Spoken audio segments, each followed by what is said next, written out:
Namo tassa bhagavato arahato sama sambuddhassa. Namo tassa bhagavato arahato sama sambuddhassa. Namo tassa bhagavato arahato sama sambuddhassa. Baik, selamat malam para upasaka upasika sekalian. Kita bertemu lagi di kelas Abhidhamma ya. Jadi di dua kelas yang kemarin kita sudah belajar tentang kelompok pertama dari faktor-faktor mental atau cetasika, yaitu kelompok yang disebut apa? Anya semana cetasika. Ada berapa cetasika? 13 dibagi menjadi dua kelompok, yaitu sabak cita sadarana atau umum untuk semua cita, yakni cetasika-cetasika yang selalu muncul di setiap jenis cita ya. Ada berapa semuanya? Ada 7 cetasika. Apa saja? Pasa,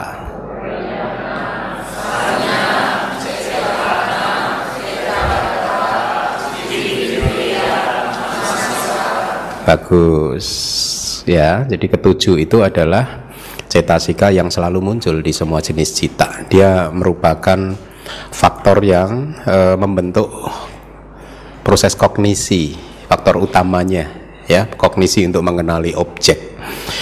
Kemudian kelompok yang kedua adalah 6 cetasika yang disebut pakin naka cetasika atau cetasika yang sesekali muncul. Itu artinya tidak selalu muncul bersama dengan cita, dia hanya muncul dengan cita-cita tertentu aja, kesadaran-kesadaran tertentu saja ya. Tetapi termasuk di kelompok anya semana karena apa? Kelompok universal karena apa? Dia secara moral dia netral kan sesungguhnya kan. Dia bisa menjadi kusala kalau dia bergabung dengan cetasika kusala atau cetasika yang baik. Kalau dia muncul bergabung dengan cetasika akusala yang kita pelajari malam hari ini, cetasika yang tidak baik, maka kualitasnya jadi ikut-ikutan tidak baik ya. 6 cetasika sesekali adalah apa saja?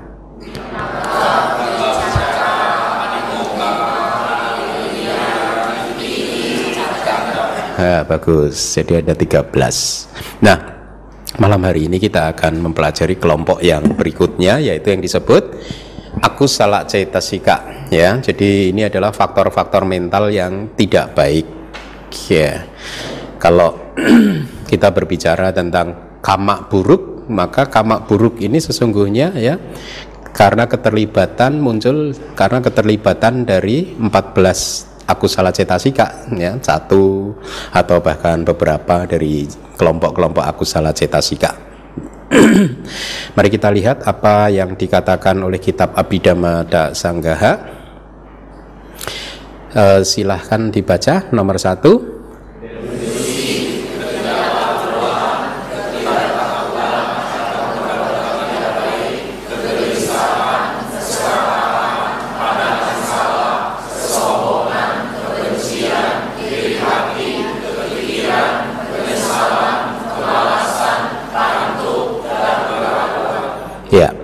Inilah 14 faktor mental yang dinamakan sebagai tidak baik atau akusala ya. Inilah yang membuat kualitas cita juga jadi akusala ya. Jadi kalau Anda sudah belajar tentang 12 akusala cita ya, maka dia disebut akusala cita karena faktor-faktor mental yang akan kita pelajari malam ini terlibat di dalamnya atau muncul bersama dengan 12 akusala cita ya. Bahasa palinya saya akan ikuti saya. Moha, ahirika, anotapa, uddaca, loba, titik, mana, dosa, isa, macarya, kukuca, tina, mida, wicikicca. Nah, ke-14 faktor mental inilah ya bahasa Palinya. Saya cenderung Anda menghafal bahasa Palinya saja ya, supaya nanti Anda tidak bingung, karena kadang terjemahan satu dan guru lainnya berbeda ya.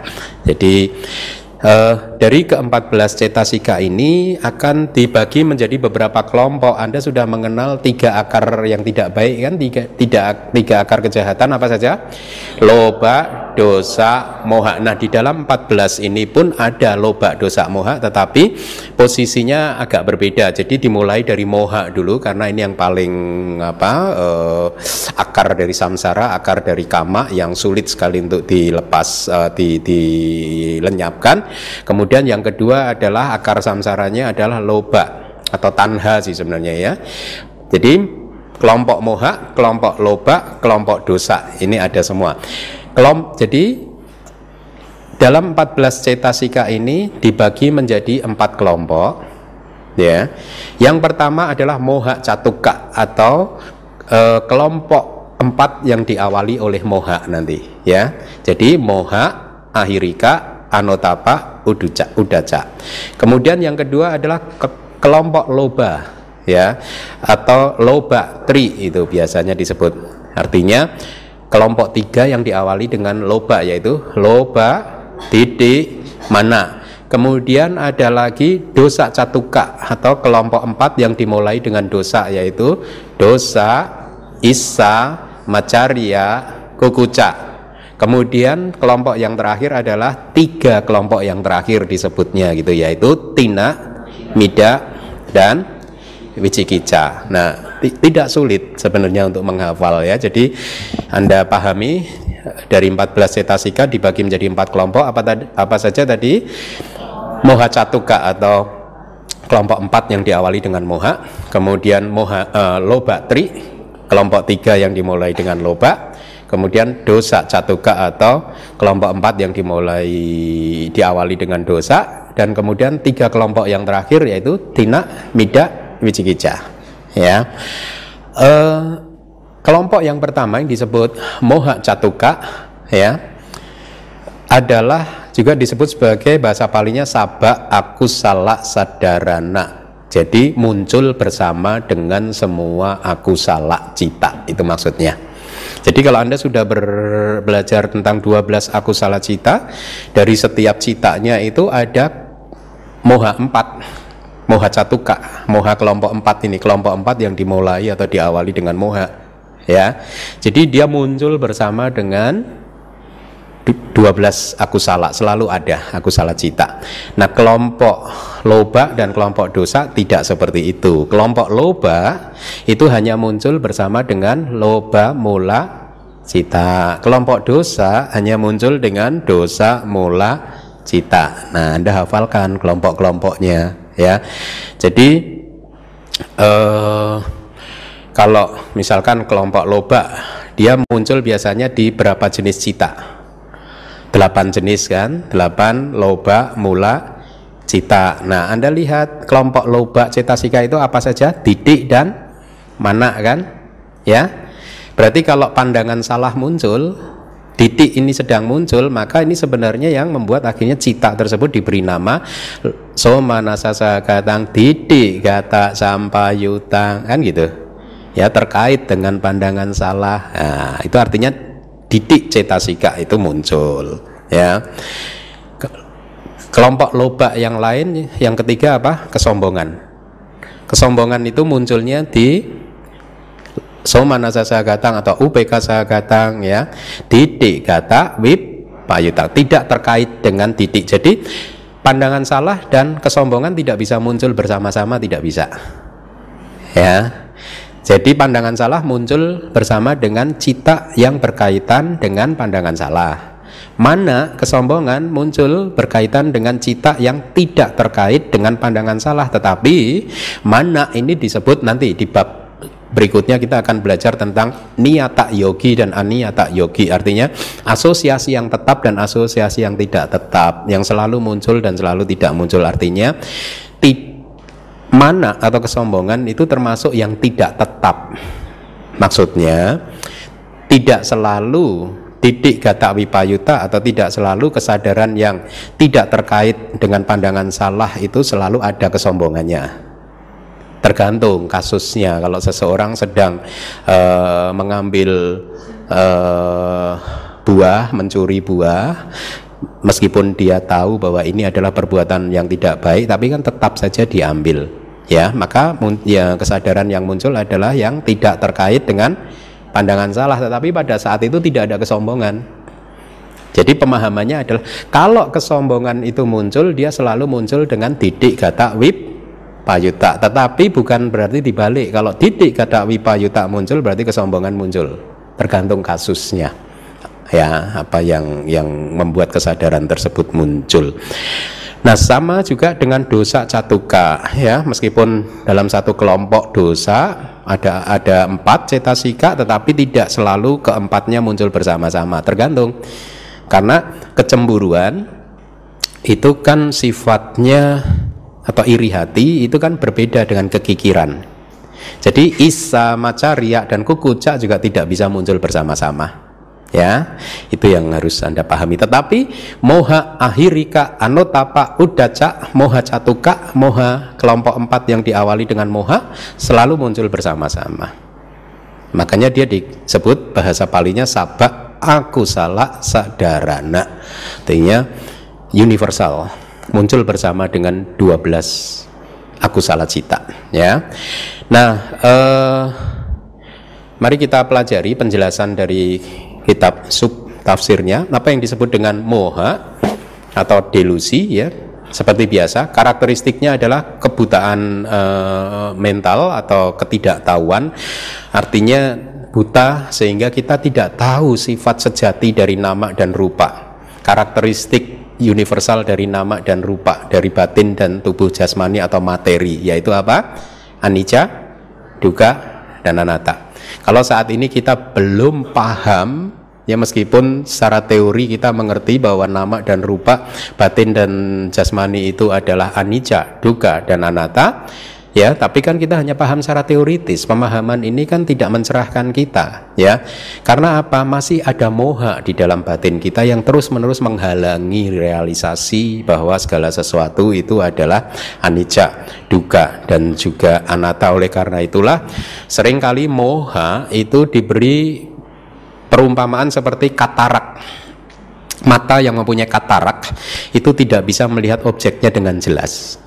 Batin yang masih disertai dengan moha, yang belum berhasil membersihkan, menghancurkan moha, itu batinnya masih seperti mata yang katarak tadi, tidak mampu melihat fenomena yang sejati, tidak mampu melihat karakteristik baik itu individual, karakteristik umum atau universal, maupun sangkata lakana, karakteristik dari segala sesuatu yang berkondisi, yaitu apa? Muncul, bertahan, lenyap, muncul, bertahan, lenyap. Ya, ketidakmampuan melihat semuanya ini disebabkan oleh moha atau delusi. Bahkan akhirnya moha membodohi batin dan menganggap fenomena itu sebaliknya, kebalikannya, yaitu kekal, menawarkan kebahagiaan, dan ada aku, ada diri. Paham, ya? Jadi sikap kita selama masih belum berhasil menghancurkan moha, seperti sehari-hari dalam kehidupan kita ini, kita selalu sering kali tertipu oleh moha, kan? Ya, si batin ini menganggap bahwa sesuatu fenomena nama dan rupa, batin dan juga materi itu kekal, memberikan kebahagiaan, dan juga ada diri yang mengatur semuanya, atau bahkan ditambah karakteristik yang keempat, yaitu subha, indah, yang membuat seseorang terus-menerus bernafsu untuk mempertahankan kehidupannya, ya. Nah, moha juga mempunyai nama lain, yaitu awija. Kita sudah pernah, ya, bertemu dengan kata Pali awija. A itu tidak, wija itu mengetahui, tidak mengetahui. Tidak mengetahui apa? Tidak mengetahui tentang 4 kebenaran mulia. Kalau kita mampu menembus 4 kebenaran mulia, maka kita menjadi orang yang tercerahkan. Ketidakmampuan kita untuk mengamati atau merealisasi 4 kebenaran mulia, ini yang disebut sebagai awija. pada saat kita belajar di bab 1 saya sudah sampaikan sifat dari awija, ketidaktahuan itu apa? Mengejar konsep. Ya, konsep itu apa? Bentukan pikiran, konstruksi dari pikiran. Ya, awija tidak tertarik dengan kebenaran hakiki, dengan realitas hakiki. Awija tidak tertarik, tetapi sebaliknya dia tertarik pada konsep, pada sesuatu yang tidak eksis. Awija tertarik pada sesuatu yang tidak nyata. Terhadap sesuatu yang nyata, yang real, yang benar-benar ada, awija tidak tertarik. Ya, awija tidak tertarik belajar abhidhamma. Itu awija. Aduh, awija, abhidhamma terlalu abstrak. Sulit untuk dibayangkan. Nah, seperti biasa, fungsi ya, fungsinya adalah tanpa penetrasi, ketidakmampuan untuk mempenetrasi fenomena nama dan rupa batin dan juga jasmani atau materi, tidak mampu mempenetrasi sampai ke lapisan yang paling dalam untuk melihat bahwa ternyata segala sesuatu itu kosong, sunyata, kekosongan. Kosong itu maksudnya apa? Bukan berarti kosong itu tidak ada apa-apa, kosong tidak, bukan. Kosong itu artinya ada sesuatu, ya, karena cita dan cetasika itu adalah wujud, realitas ada, tetapi dia kosong. Maksudnya kosong apa? Kosong dari kekekalan, kosong dari kebahagiaan, kosong dari adanya diri, kosong dari segala sesuatu yang bersifat indah atau subha. Itu yang dimaksud dengan sunyata menurut aliran Theravada, ya. Nah, jadi itu fungsi moha membuat kita tidak mampu mempenetrasi nama dan rupa. Perwujudannya atau manifestasi yang muncul pada saat kita bermeditasi adalah ketiadaan dari kecenderungan batin yang baik atau menyebabkan kebutaan mental. Jadi perwujudannya adalah batin tidak mau untuk melakukan sesuatu yang baik, itu yang dimaksud ya. Batin cenderung untuk melakukan hal-hal yang tidak baik, ya, itu yang dimaksud perwujudannya. Misalkan malas, ya, kemalasan itu kan tina mida, kemalasan rasa kantuk itu kan hal yang tidak baik, karena ada dorongan dari moha, ya. Kebutaan mental tadi sudah saya sampaikan, yaitu akhirnya tidak mampu melihat bahwa segala sesuatu itu sesungguhnya adalah anicca, dukkha, anatta, dan yang keempat apa? Asubha, tidak indah, tidak cantik. Asubha, A-S-U-B-H-A, ya. Nah, kemudian sebab terdekat kemunculannya adalah perhatian yang tidak bijaksana. Bahasa palinya ayoniso manasikara. Kebalikannya adalah perhatian yang bijaksana. Ini saya harap Anda mulai menghafal ini. Perhatian yang bijaksana atau bahasa palinya yoniso manasikara itu adalah memperhatikan bahwa segala sesuatu itu adalah anicca, dukkha, anatta, asubha. Tidak indah, tidak cantik. Ya.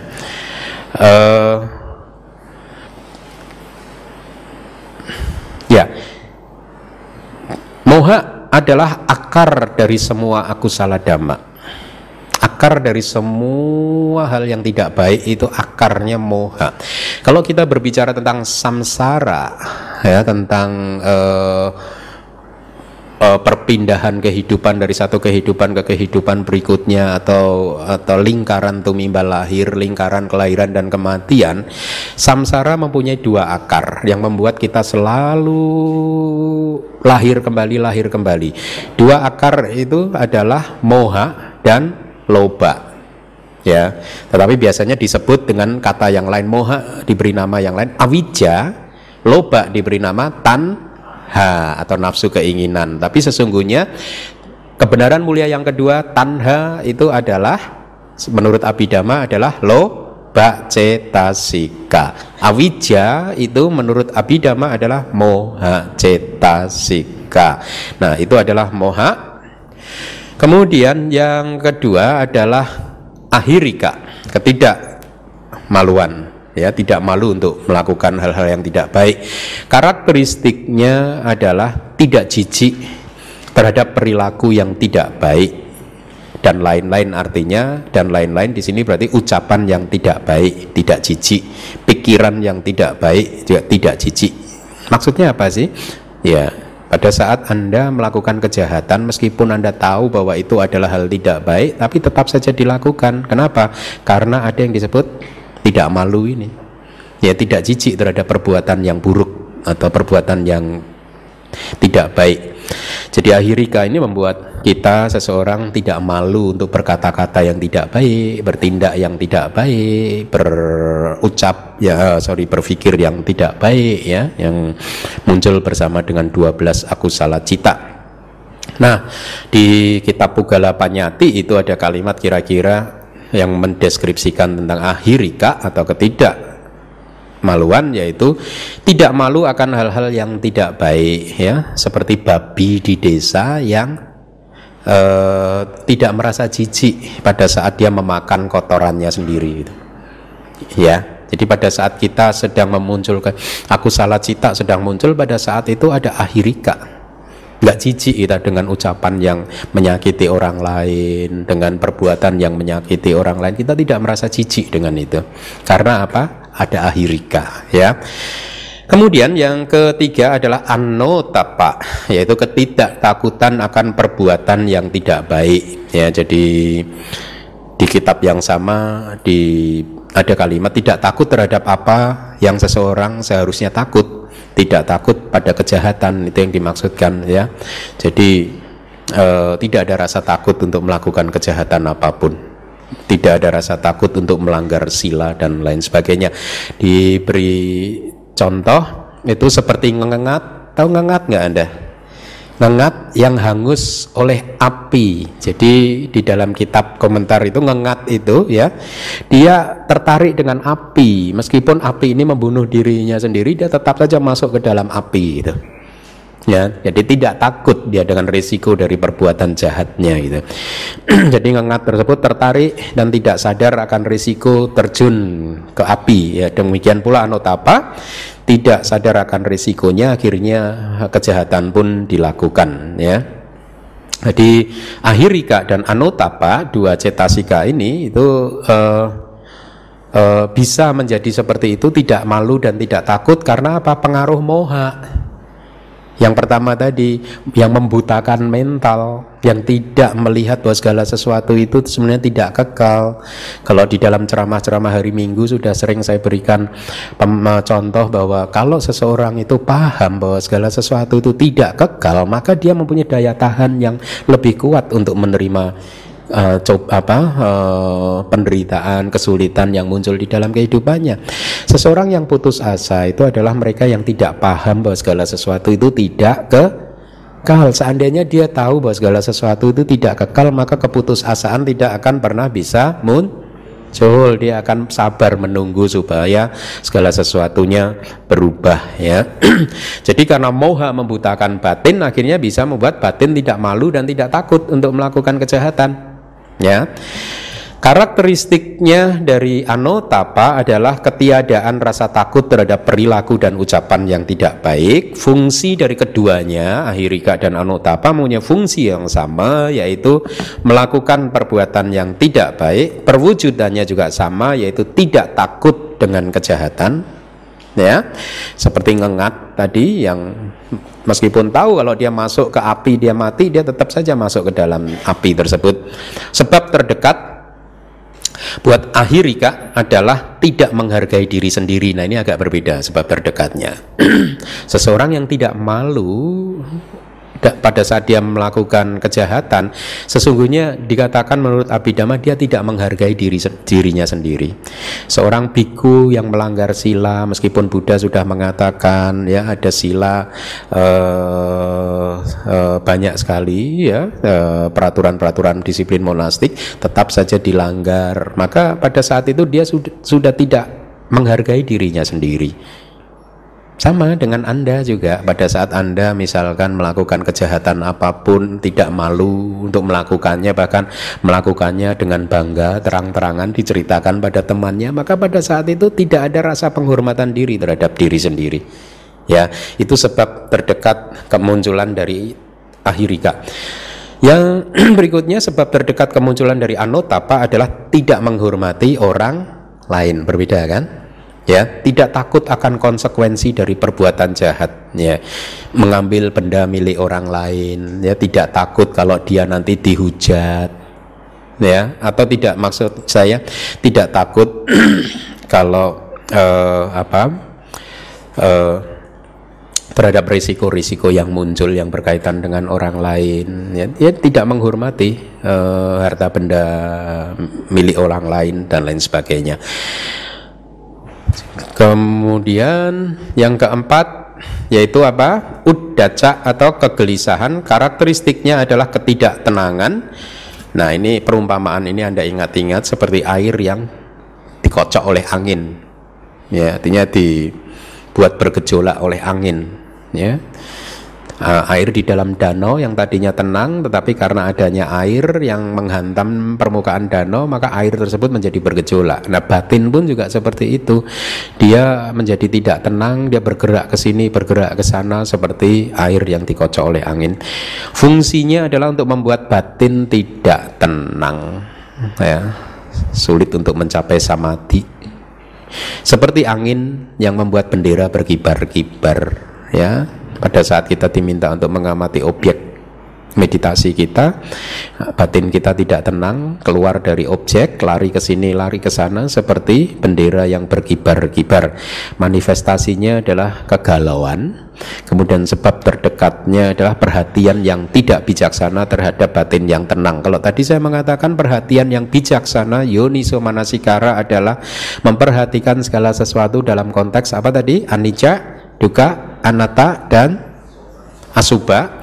Maka perhatian yang tidak bijaksana adalah kebalikan dari empat hal tadi, yaitu nicca, kekekalan, sukha, kebahagiaan, atta, diri, dan subha atau keindahan.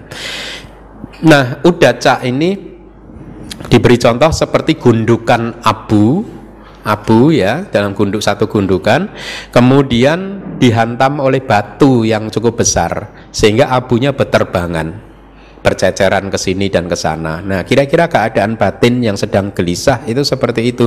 Dia lari ke sini, lari ke sana, lari ke sini, lari ke sana, begitu. Ya, seperti abu yang berterbangan, berceceran ke sini dan di sini dan di sana sini. Ya, atau seperti halnya seseorang yang tidak bisa melihat bayangan dari wajahnya sendiri di permukaan air yang mendidih. Kalau ada air yang mendidih begitu, kita tidak akan mampu melihat bayangan wajah kita sendiri. Batin yang sedang muncul dengan bersama dengan uddaca, kegelisahan, maka batin yang seperti ini adalah batin yang tidak bisa mampu melihat karakteristik universal dari segala sesuatunya juga.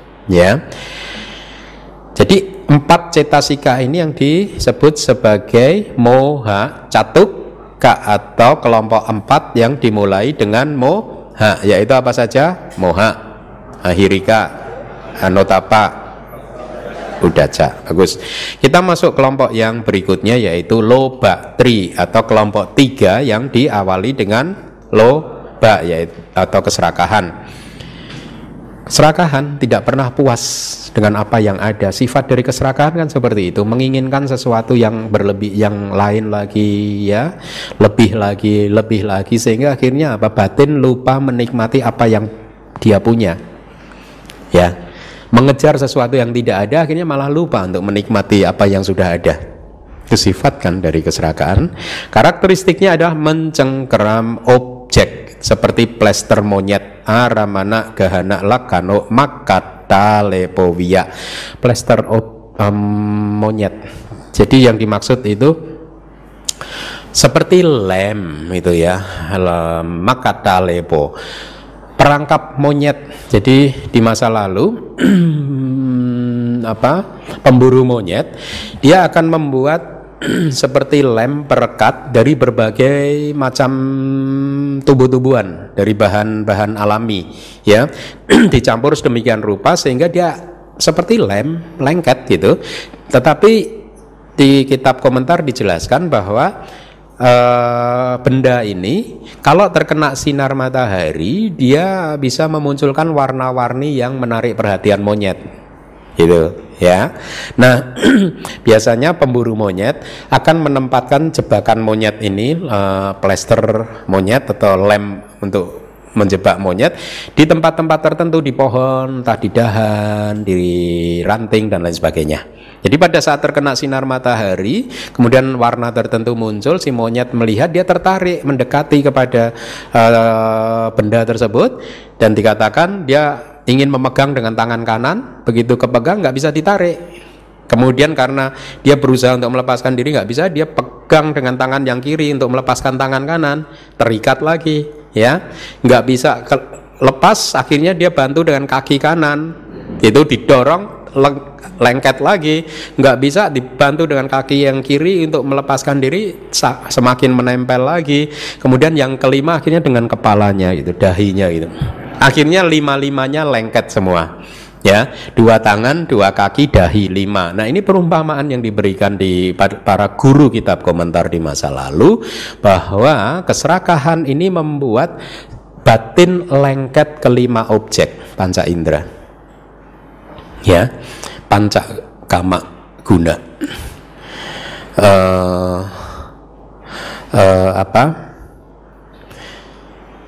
objek mata, objek telinga, objek hidung, objek lidah, kemudian objek kulit sentuhan, ya.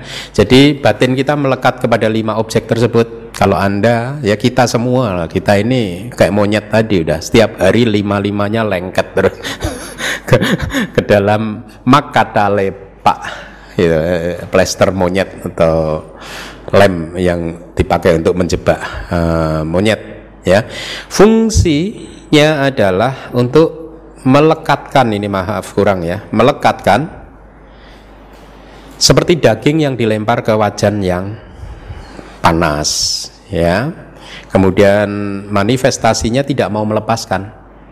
Jadi lihat, pada saat Anda sedang bernafsu mengejar sesuatu, kira-kira karakteristik fungsi manifestasinya seperti itu enggak?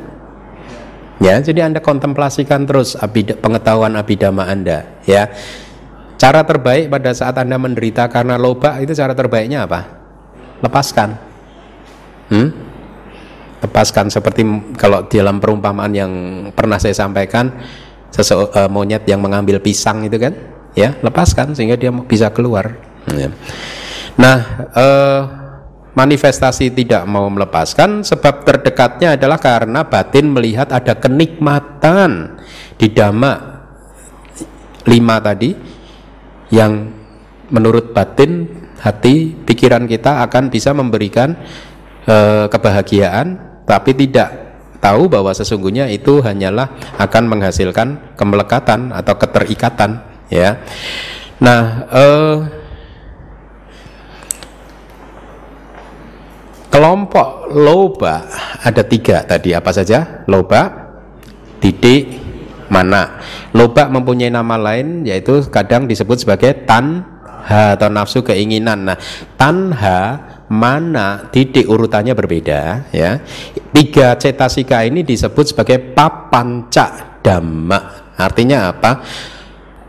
Dhamma yang memperpanjang samsara, ya, yang membuat kita, kelahiran kita bertambah terus, ya. Jadi yang memperpanjang kelahiran dan kematian kita itu 3 hal ini, yaitu apa tadi? Lobatri, atau bahasa sutanya sesungguhnya adalah tanha dibalik mana, titik. Kalau abhidhamma loba, titik, mana, ya. Jadi ini penting saya informasikan, papanca dhamma yang memperpanjang kelahiran dan kematian, memperpanjang jumlah kelahiran dan kematian, ya. Seseorang yang tercerahkan pada saat dia mencapai sotapanna, maka jumlah kelahiran dan kematiannya berkurang sehingga hanya menjadi berapa? Maksimal 7 kali saja, tidak ditambah lagi, ya.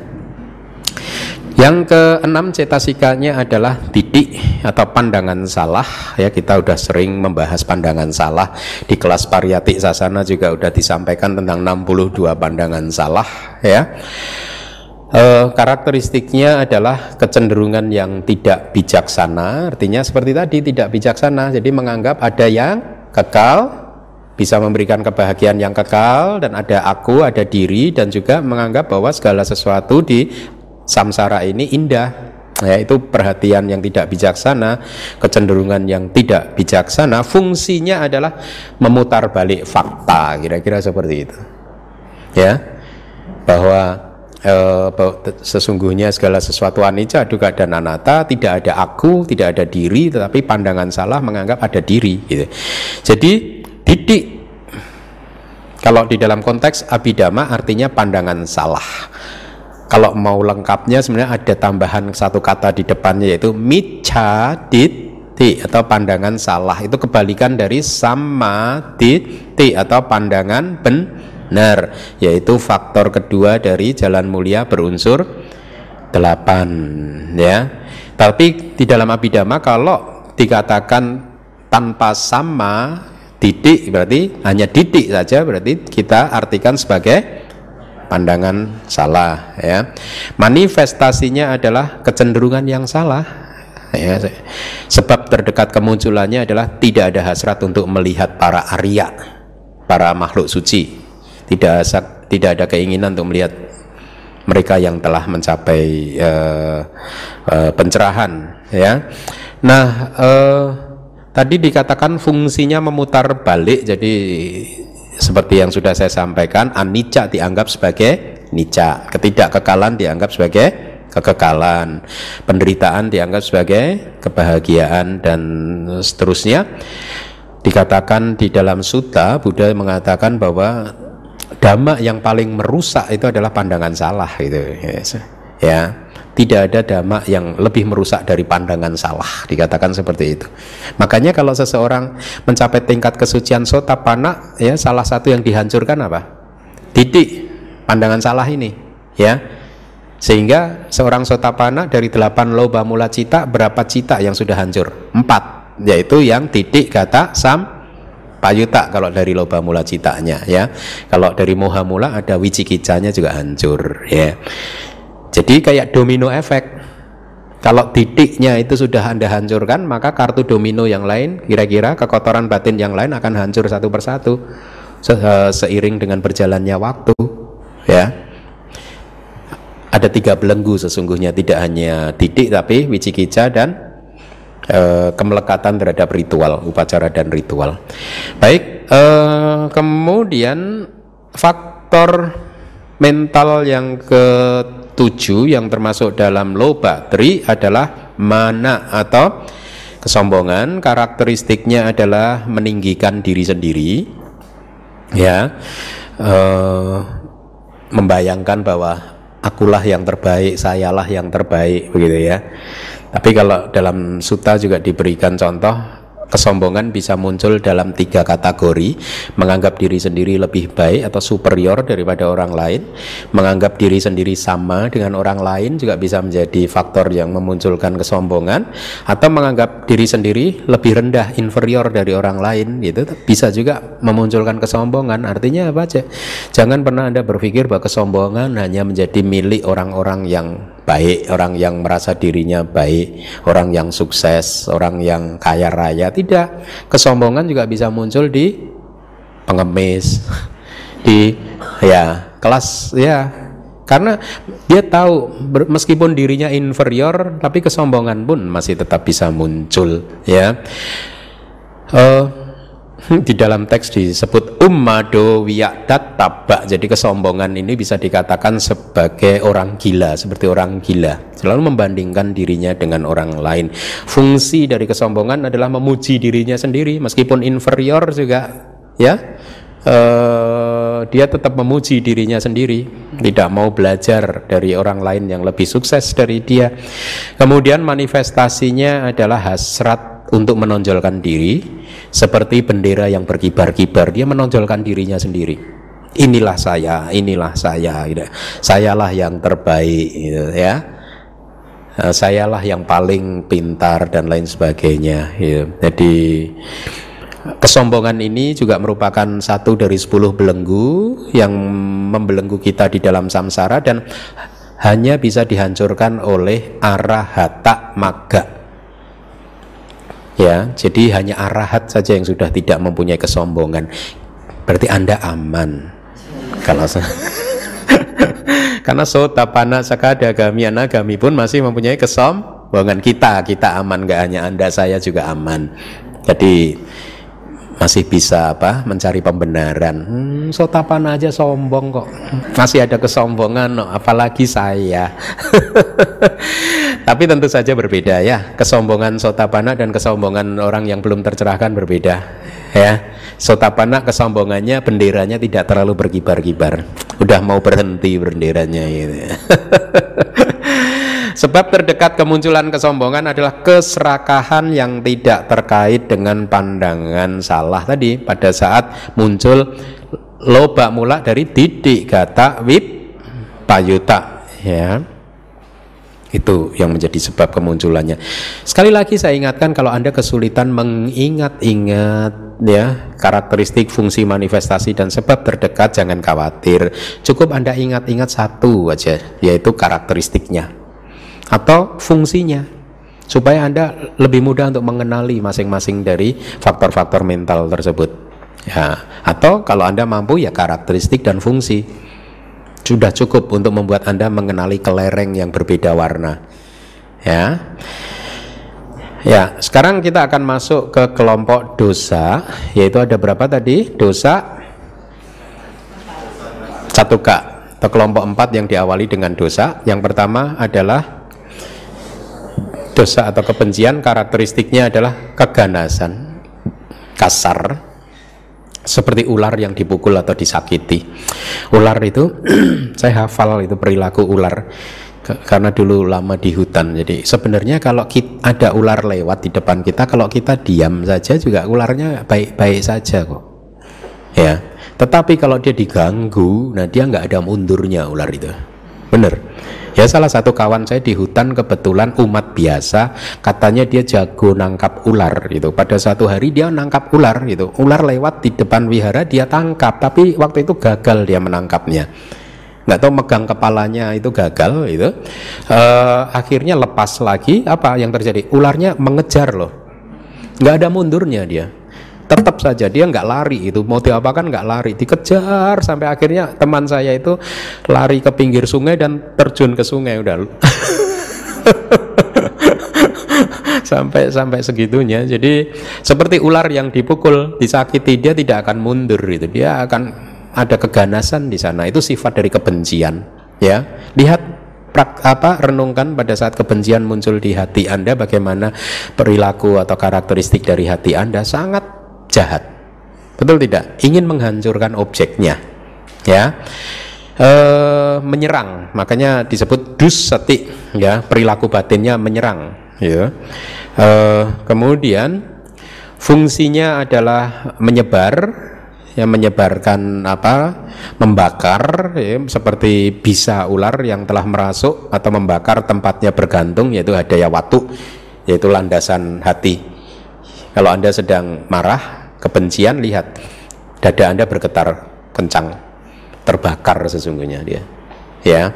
Hati Anda berdegup, jantungnya berdegup dengan sangat kencang sekali ya. Atau diberi perumpamaan seperti api yang membakar di hutan. Jadi membakar dirinya sendiri, membakar tempatnya bergantung, membakar hutan tersebut. Itu yang dimaksud dengan perumpamaan ini, yaitu membakar tempatnya bergantung. Yaitu tempat bergantungnya apa tadi? Hadaya watu atau landasan hati, hati nurani, hati iya. Manifestasinya adalah menyerang, seperti musuh yang mendapatkan kesempatan. Itu kira-kira kebencian itu seperti itu ya. Sebab terdekatnya adalah landasan kemunculan dari kemarahan ya, seperti air seni bercampur dengan racun. Nah, kita ketemu lagi dengan perumpamaan ini. Landasan kemunculan dari kemarahan itu apa saja? Di bab pertama udah belajar belum kita? Ada 9 ya, ingat nggak?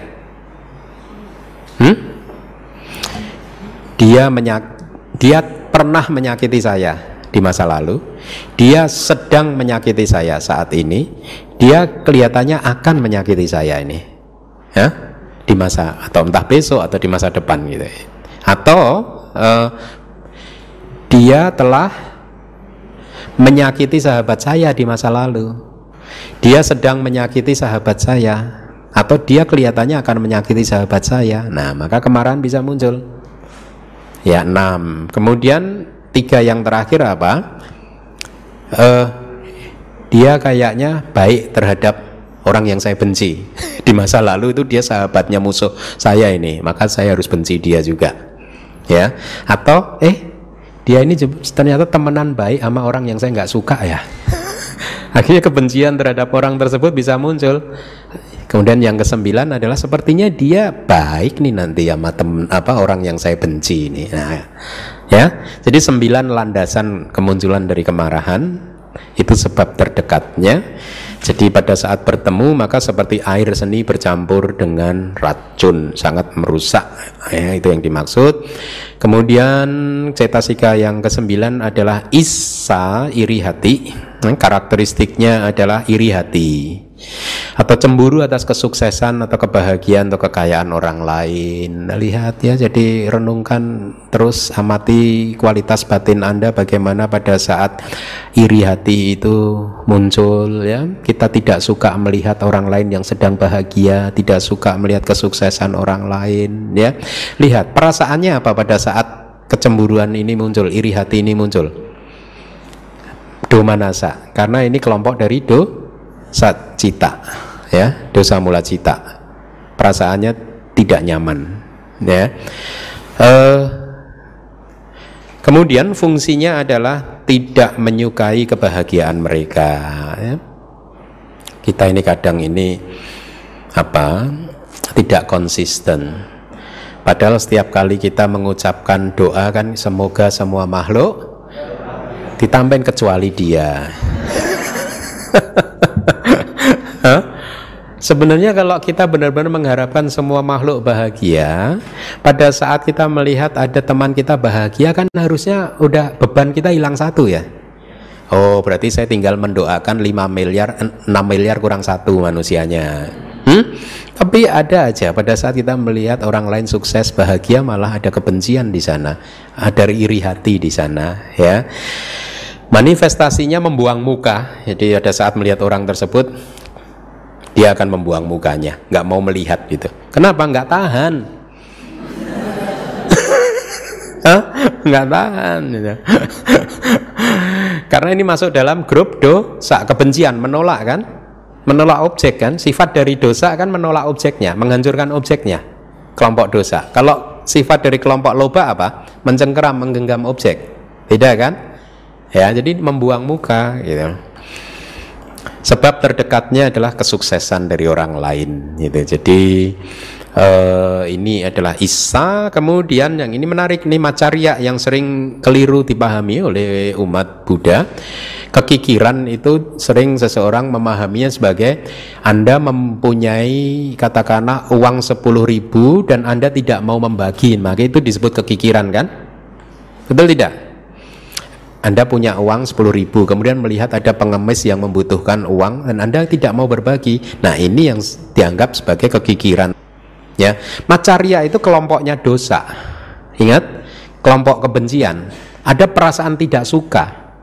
Jadi, kalau saya ini seperti saya guru abhidhamma. Saya tidak ingin nih semua orang di Indonesia bantainya siapanya, saya nggak ingin ada guru abhidhamma di Indonesia. Itu yang disebut Macarya.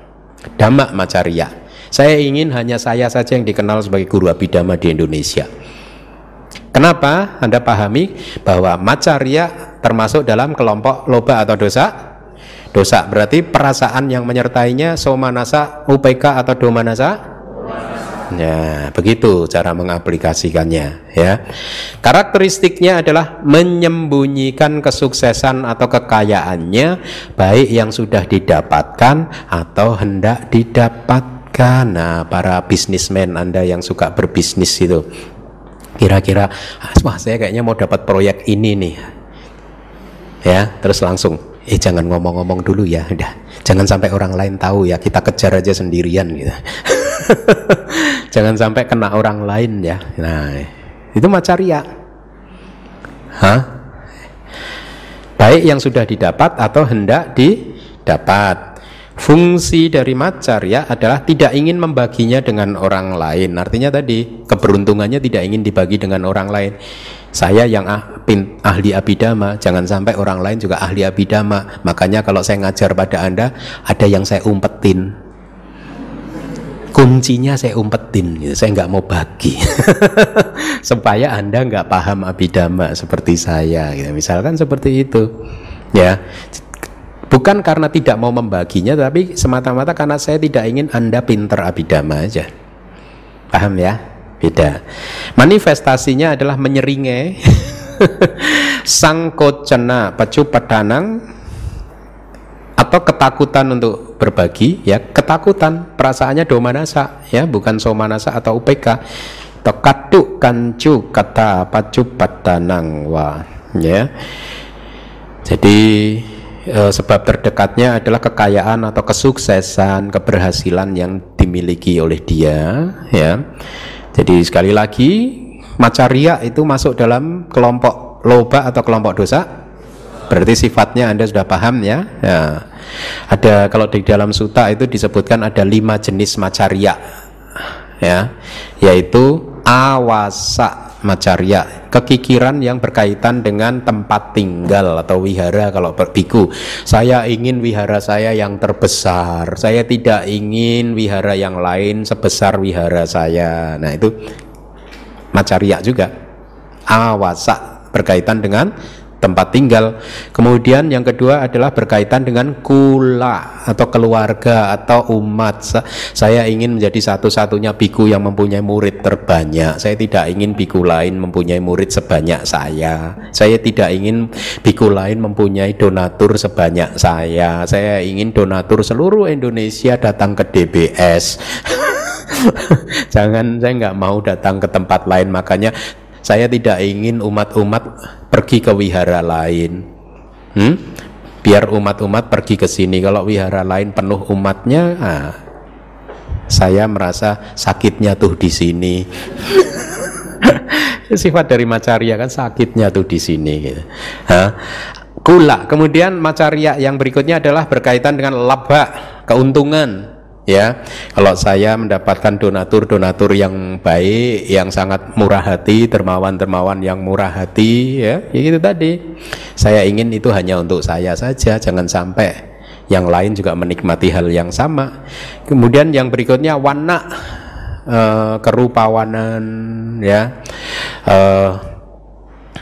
Atau ketenaran, ya. Jadi tidak ingin orang lain lebih cantik, lebih ganteng dari kita, ya, itu ada macarya juga.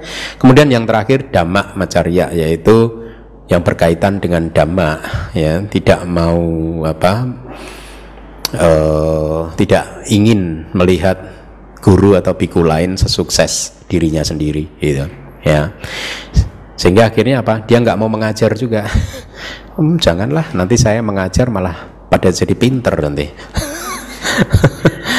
Tidak mau ada orang lain yang pinter, gitu, ya. Atau kalau ada pertanyaan dia tidak mau menjawab dengan benar. Ya. Baik. Kemudian yang berikutnya adalah kukuca atau, nah ini sering diterjemahkan menjadi kecemasan, tetapi sesungguhnya lebih tepat penyesalan. Karena kukuca itu munculnya dari masa lalu. Artinya ada dua perbuatan yang kita lakukan di masa lalu, itu bisa menjadi sebab kemunculan dari penyesalan, atau perbuatan baik yang gagal kita lakukan. Wah, sebenarnya kemarin saya harusnya bermeditasi, ya, tetapi saya malah tidak memakainya untuk meditasi, sehingga akhirnya memunculkan penyesalan, ya. Jadi kukuca kita terjemahkan sebagai penyesalan, bukan kecemasan atau cemas, khawatir, kekhawatiran, ya. Karakteristiknya adalah penyesalan yang muncul di belakang hari, kemudian fungsinya adalah meratapi perbuatan yang sudah dilakukan atau meratapi perbuatan yang tidak dilakukan di masa lalu. Paham nggak? Aduh, kenapa gitu? Saya dulu nggak jadi biku aja. Nah, kenapa saya nggak jadi bikuni aja dulu? Bener juga ya, udah keburu nih, ada belenggunya ini. Sekarang udah susah bergerak. Nah, ada kukuca di sana kan. Manifestasinya penyesalan sebab terdekatnya adalah perbuatan yang sudah dilakukan maupun perbuatan yang seharusnya dilakukan tapi dia tidak melakukannya, ya. Jadi berkaitan dengan perbuatan di masa lalu. Nah, tadi di awal saya katakan bahwa Isa, Macarya dan Kukucak itu munculnya satu persatu, tidak bisa muncul bersama-sama. Karena apa? Objeknya berbeda-beda kan? Kecemburuan, iri hati, Isa, ya, iri hati, objeknya apa? Kesuksesan orang lain kan? Macarya, objeknya kira-kira apa? Kesuksesan diri sendiri, kira-kira seperti itu. Kukucak, objeknya apa? Perbuatan yang dilakukan di masa lalu atau tidak dilakukan di masa lalu. Jadi Isa, Macarya, Kukucak itu tidak bisa muncul bersama-sama. Tetapi kalau salah satu dari mereka itu muncul, selalu saja muncul bersama dengan dosa, ya. Karena dosa adalah akar dari akusala, dari dosa mula cita. Dia selalu ada. Tapi Isa, Macarya dan Kukucak tidak selalu ada. Baik, jadi dengan demikian maka selesailah kelas kita malam hari ini.